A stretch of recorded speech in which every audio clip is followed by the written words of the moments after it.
Tai ką čia šnekėt apie partnerius, apie vyrų, žmonas ir taip toliau. Bet net sutikti žmonės mūsų aplamai gyvenime keičia mūsų gyvenimus, net taip sutikti. Suprantat?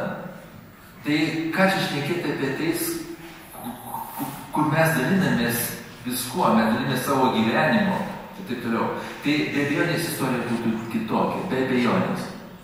Iš vis mūsų istorija yra tūkstančiai pasirinkimų. Tai, kad mes dabar sėdim čia, kad jūs čia sėdite, aš čia sėdžiu, jūs čia sėdit, šitą viską lėmė tūkstančiai mūsų pasirinkimų gyvenime. Tūkstančiai. Nuo pirmųjų pačių, o dar lėmė mūsų tėvų pasirinkimai. Ir tai, kad mes gimėm, dabar išgirskit, ką pasakysiu, stiprokai. Tai yra tai, kad mes gimėm, mūsų mamos pasirinkimas buvo ne tėvų mūsų, bet mūsų mamos pasirinkimas atsiverti lytiniam santykiui su mūsų biologiniu tėčiu. Stinga tame? Ir mūsų mamos parinko mums tėčius, nes labai mažai yra išprievartautų mamų vaikų mūsų kultūroje. Mūsų mamos visos sąmoningai padarė tą, net šito kartais ir nelabai apmąstydamos giliai, bet tuo metu joms atrodė, kad tai yra pats geriausias variantas.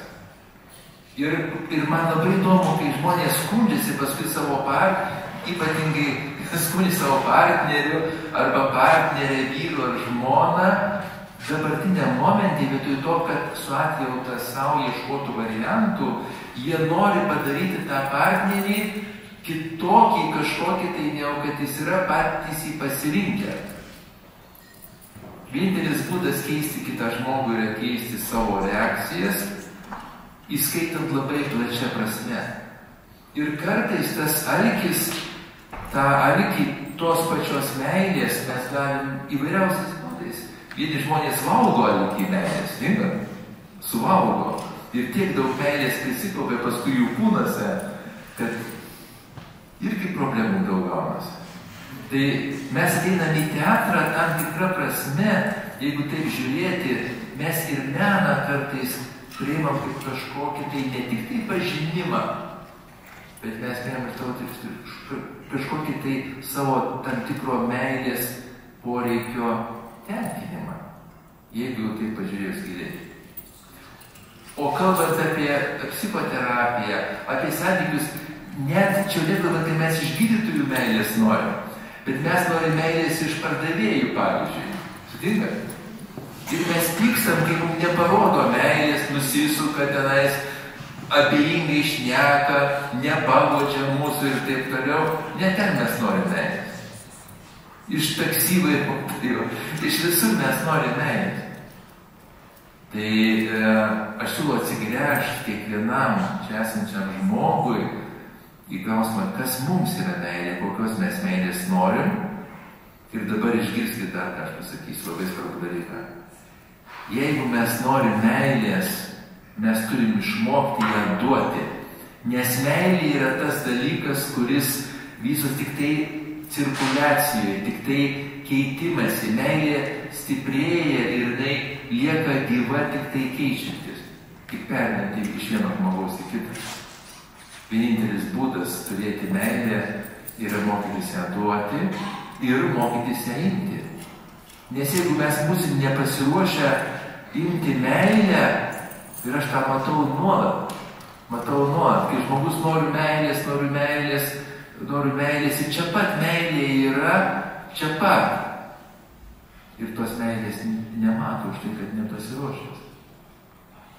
Ir kalbant apie tuos ryšius, apie santuokas, ir mes dabar darom tą, mes darom praktiškai šitą dalyką, mes mokom žmonės subręsti tiek, kad ta meilė būtų jau ne kažkoks tai eksperimentas ar kažkoks tenais bandymas, bet ta santuoka, kad tai toliau būtų apsisprendimo labai sąmoningo gilaus dalykas, kurį paskui geriau būtų kažkaip tai tik tai vystyti, bet ne kaitą.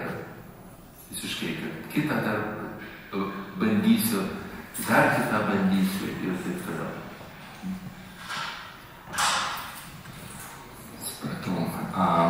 Vis dėlto, kada jūs dabar taip kalbat apie tą apsisprendimą sąmoningą, kad reikia sąmoningai apsispręsti, vos neiškalkuliuoti, sustrateguoti, tai man jau tampa nebalabai panašu į meilę, kai tik jau visas iškalkuliuoji. Kažkaip man atrodo, ko meilė skiriasi, pavyzdžiui, nuo kokios draugystės, yra toksai kokybinis skirtumas ir tas skirtumas yra būtent tame, kad jinai tave ištinka be jokios priežasties ir tu negali paaiškinti, kodėl būtent šita moteris tau patiko, ne kokia nors kita.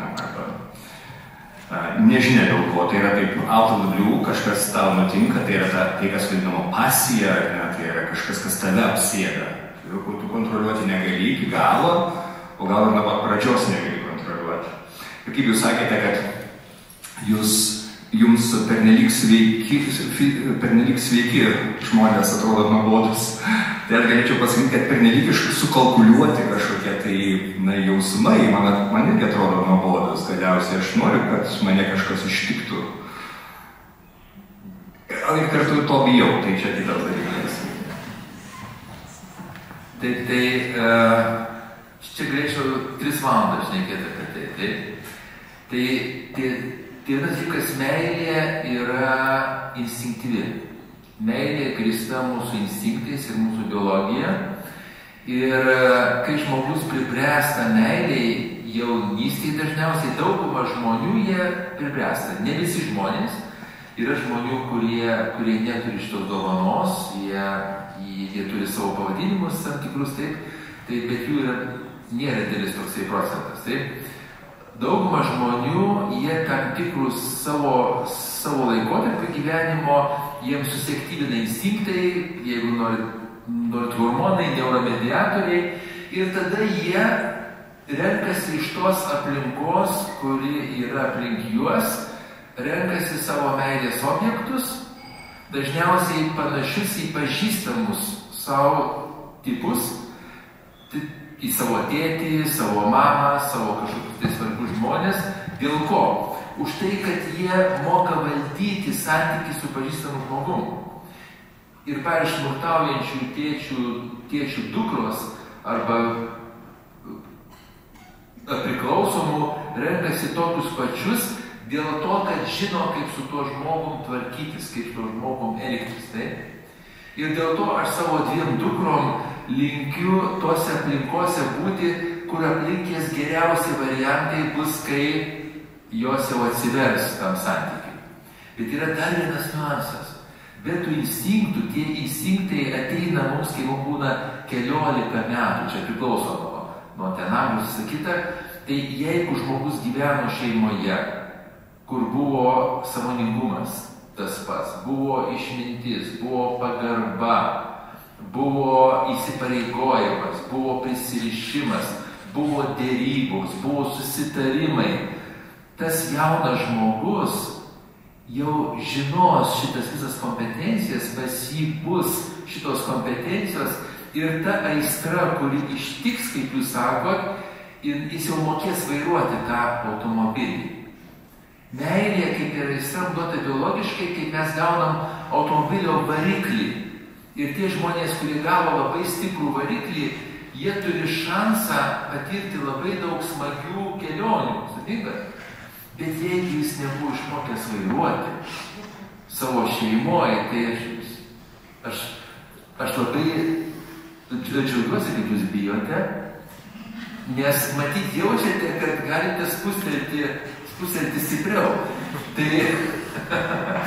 Tai aš siūlau važiuoti geriausiais greičiais, kaip įmanoma, bet važiuoti saugiai.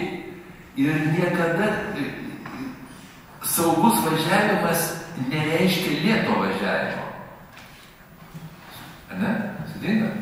Bet tam, kad mes važiuotumėm saugiai, kad galutiniam rezultate mes džiaugtumės ir kad laikydami paskutinį egzaminą turėtumėm ką prisiminti ir su kuo susijungti ir taip toliau, siūlau mokytis vairuoti, siūlau įgauti kompetencijas, mylėti, būti mylimais, užmėgsti santykius, dabar išgirskite, nutraukti santykius.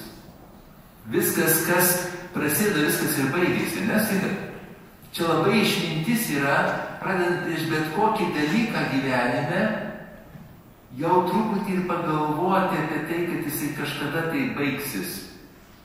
Ir tada iš karto, kai planuojam pradžią, planuoti ir pabaigą, ir kad tas visas procesas, jisai kurtų mums vertę, jisai mus stiprintų. Aišku, tai gali baigti su mūsų mirtimi, ar ne, kad vis tiek baigs. Visų mūsų santykiai meilės baigsis. Arba mes mirsim, arba tie mūsų mylimi žmonės mirsim. Ir mes turim daugybę, jeigu žmogus yra atsivėręs meilė, jis turi daug meilių vienu metu. Jisai myli ne vieną žmogų. Jisai myli eilę žmonių skirtingą meilę. Ir čia mes matėm draugystę. Aišku, mes galim sakyti nuo meilės iki neapykantos. Čia dar atskira istorija, taip yra. Bet kuo mes turtingesni esam, aš tikrųjų, kai aš kalbu apie turtą, tai meilė yra vienas iš labai svarbių turto šaltinių. Ačiū. Ir jeigu žmogus, dar baigs tą sakymą, pasakysiu stipriai žodžiu, jeigu žmogus neturi šios kompetencijos, labai neturtingas. Labai, aš tokių matau, kurie jie mano, kad jie labai turtingi, bet jie ateina pas mane, aš manau, kad jie labai skurdūs žmonės. Labai skurdžiai gyventi. Čia turim klausimą. Aš norėčiau paklausti, toje scenoje apie meilę ir teisingumą ir auką, kaip aš įžvelgiau, ten, kur buvo tėvai užsipuolę dėstytoją, ar ne?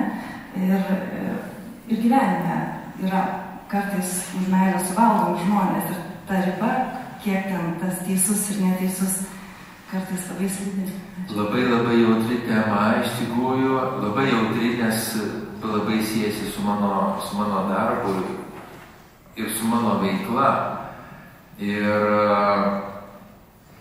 čia mes turim atskirti meilę ir teisę. Taip? Ir labai svarbus dalykas, jeigu manęs klaustumėt, ar gali, pavyzdžiui, vykti meilė tarp 16-metės arba 16-mečio ir suaugusio žmogaus. Aš sakyčiau, gali, jeigu ta 16-metė arba 16-metis yra lytiškai subrendęs ir jisai, nes anksčiau pasų nebuvo, staiga. Jeigu žmogus buvo lytiškai brandus žmogus, jis užmegdavo santykį ir viskas, ir nieko neklausdavo. Bet mes gyvenam valstybėje, mes gyvenam teisiniai sistemoje ir šitoje vietoje yra apribojimai meilė. Ir kad ir kaip tenais bebūtų, mes turim, kas liečia vaikus, tai yra pažeidžiami dalykas. Aš pats esu patyręs išnaudojimą tam tikrą. Tai buvo vienkartinis dalykas, man buvo 13 metų, aš jau buvau sąmoningas iš mokytojo. Ir man tai nepaliko labai didelių tokių pasiekmių, bet vis tiek man tai buvo labai sukrečiantis dalykas, labai sukrečiantis dalykas. Už tai, kad aš buvau nepilnametis ir aš to mokytojo laukiau visai ko kito, ir tas mokytojas buvo nuostabus, nuostabiai švelnus, nuostabiai ten priimantis ir taip toliau, ir paskui jisai labai tiesiai ir sakyčiau taip, agresyviai norėjo manim pasinaudoti. Tai mes turim įjungti tada teisinius mechanizmus, kurie turi apsaugoti vaikus. Bet meilė šitoje vietoje, čia man buvo šita scena labai tokia galbūt jautri, nes tas vaikas metė savo pagarbą, nes aš priėmiau, kad čia tokia kontroversiška, nes nežinau, kaip tenais galėjo būti. Ir galėjo ir taip būti, ir taip galėjo būti. Ir mums palieka kiekvienam apsispręsti, bet aš šitoje vietoje esu labai griežtas. Kas liečia vaikus, mes turime mokyti vaikus nuo mažų dienų, kad yra vietų, kurios yra neliečiamos, Mes turime mokyti vaikus, tikrai žinokite, turime mokyti nuo mažų dienų, nes šitas dalykas egzistuoja pasaulyje, turime mokyti, kaip elgtis, jeigu tai bus, turime mokyti neimti daiktų, neimti saldainių, neimti to, mes turime išmokti vaikus, juos apsaugodami. O dabar jau klausimėt, ar tie žmonės, kurie turi šitą ligą, ar jie kalti, tai kaip dėsim gydytojas, psichoterapeutas, aš pasakysiu, jie nekalti. Jie nekalti, jie gavo šitą, jeigu norit, nežinau, prakeiksmą, jeigu taip toliau. Bet jeigu kalbam apie teisę, mes turim neleisti, kad šitą prakeiksmą jie realizuotų tiesioginiais būdais.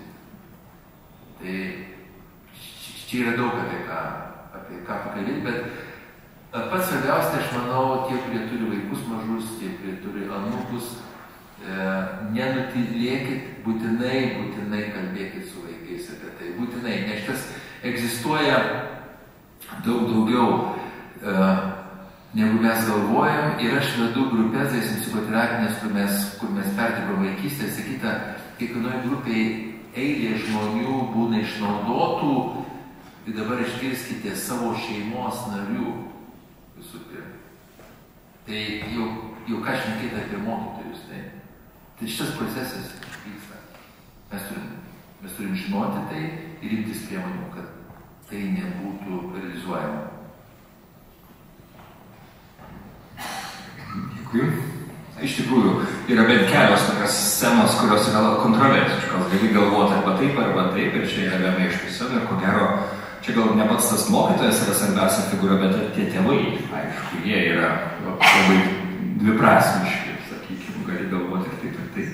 Ir kita scena tokia kontroversiška, apie kurią aš jau galvoju nuo peržiūros, tai yra būtent to jau gydytojo, aišku, ir pacientės, nes ten gali ir taip galvoti ir taip. Nėra vieno iškaus atsakymą jokių būdų. Apie tą gydytojo pacientę. Aš siūlau pažiūrėti filmą, dabar aš neprisimenu jo pavadinimo, bet tą filmą vaidino žmogus, kuris turi Dauno sindromą. Ir ten buvo apie žmogaus, kuris turi Dauno sindromą, augimą, gyvenimą ir taip toliau. Ir ten buvo santykių scena, suprantat? Santykių scena ir jis taip pat jaučia lyginį potraukį, taip pat jaučia aistrą ir dar ženkliai didesnė kartais kitai merginai iš tos pačios įstaigos. Ir mums palikta spręsti, ar jiem leisti įeiti tą santykį ir būti tame santykyje.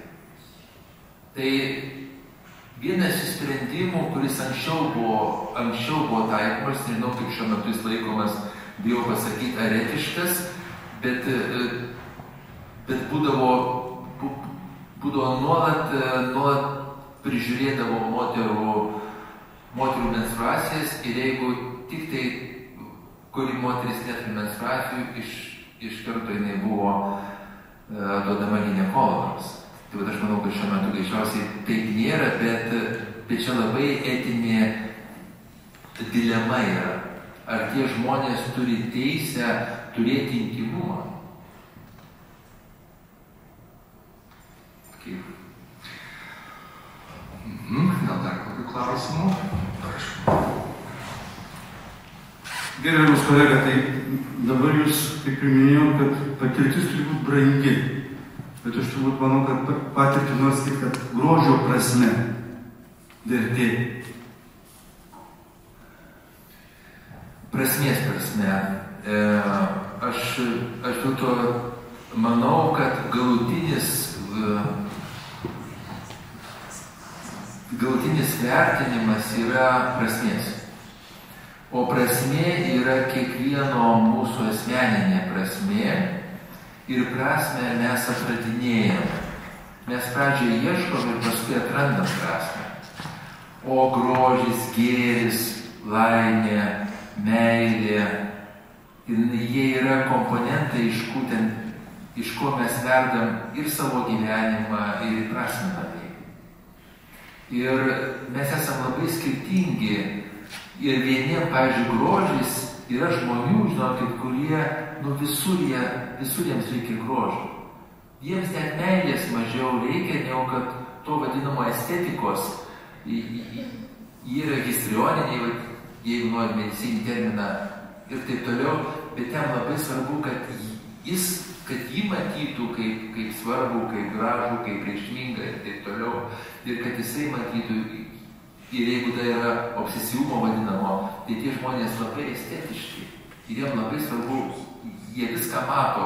Vat, pavyzdžiui, šitos stiklinės jis gal rinktųsi kažkokias tai gražesnės jam, taip? Kiti žmonės daugiau orientuojasi į kažkokį tai mąstymą, kiti žmonės į prisirišimą ir taip toliau, kiti žmonės pasiaukojantį gėrį kuria, bet visi kuria prasmę. Tai meilė yra daugumai žmonių labai svarbus prasmės komponentas. Ir dar, kad aš noriu, ta meilė kintanti yra. Ir vienam amžiui meilė reiškia vieną, kitam amžiui kitą. Bet jeigu kalbant iš medicininio taško, meilė labai daug duoda mūsų fiziologijai, mūsų neurofiziologijai, mūsų kūnui. Aš esu įstikinęs, nes mes tas praktikas darom, esu įstikinęs, kad jeigu mes tikrai norim kūną savo puoselėti, kad aš gerą žodį puoselėti, meilė, čia nepriklausomai nuo amžiaus. Meilė ir intimumas ir artumas yra būtina. Man sunku įsivaizduoti tą neliečiamą kūną visiškai kaip puoselėjimą, bet kuriam amžiui. Ačiū. Mes artėjom prie pabaigos, tai gal dar kas nors kokį klausimą paskutinį turi? Prašau. Labas vakaras. Jūs minėjote sąmoningumą ir jo svarbą. Tai klausimas būtų, ką daryti, kad jį išlaikyti, jį turėti, kad ne jausmai ten visokie geri ir kažkokie ten negatyvūs apimtų. Jausmai yra geras dalykas, nėra negatyvių jausmų. Visos emocijos yra teigiamos, visos emocijos yra pozityvios, įskaitant liūdesį, pyktį, nusivylimą, visos, užtat, kad jos mums suteikia informaciją. Mūsų jausmai ir emocijos yra tam, kad mes gautumėm informaciją labai svarbią. O mūsų sąmoningumas yra gebėjimas, kaip aš ir minėjau, tuo pačiu metu dalyvauti, dabar iškirsim, tuo pačiu metu stebėti, tuo pačiu metu reguliuoti viską, įskaitant savo jausmus, neužgniaužti, neužspausti, nepaneigti savo jausmų, bet reguliuoti kaip automobilio greitį, aš noriu tau irgi šitą metaforą įvesti, tai reguliuoti savo jausmus, kad mūsų kelionė būtų kuo nuostabesnė ir vestų mus į ten, kur mes norim. Ir yra praktikos specialios, gal kas nors žino tokį žodį mindfulness, ir čia už tą salę yra žmonių, kurie iš to mokėsi ir praktikuoja tai. Tai yra technikos, kurios aiškiai didina mūsų sąmoningumą. Tai viena labai paprasta technika, kuri gali būti matuoti labai keista, yra stebėti savo kvėpavimą. Ir jo nekeisti. Įsirinkti vietą, kur norim stebėti savo kvėpavimą ir, pavyzdžiui, 5 minutės stebėti savo kvėpavimą. Arba nosies šnervėj, arba krūtinėj, arba pilve. Atrodo, kas čia tokio? Čia labai didelis mūsų įsisąmonimo instrumentas. Nes mes tada suvokiam, kaip mūsų protas vaikšto, mes savo protą pradedam valdyti, nes mūsų mintis nueina į šoną, mes vėl mintis grąžinam prie mūsų pasirinkimo, savo kvėpavimo stebėjimo. Tai būtų vienas šaltinis. O kitas šaltinis yra išminties pauzė. Yra, kai mes pajaučiam impulsą, kai mes pajaučiam emociją labai stiprią, kūno pojūtį, tada mes galim pastabtelti ir padaryti išminties pauzę, O ką tai reiškia šitą pauzę? Mes tada įsisąmonam savo mintis, savo emocijas, įsivardinam jas, savo kūno pojūčius, įsąmonam savo impulsus veikti ir dabar išgirskit. Ir nieko nedarom ir tada pagalvojam, kokias pasiekmes duos, jeigu mes pasiduosim tam impulsui veikti, kokios bus pasiekmes. Ir ar mes tikrai norim šitų pasiekmių. Ir tada mes savęs pasiklausim, gal mes praplėsti savo impulsus veikti. Ir pradėti planuoti savo elgesį ne nuo impulso veikti, bet nuo norimo rezultato ir rinktis iš daugiau variantų. Ir tai yra mūsų sąmoningumas. Padaryti išminties pauzę ir rinktis iš daugiau variantų. Ir nesakyti savęs, savo poreikių ir taip toliau.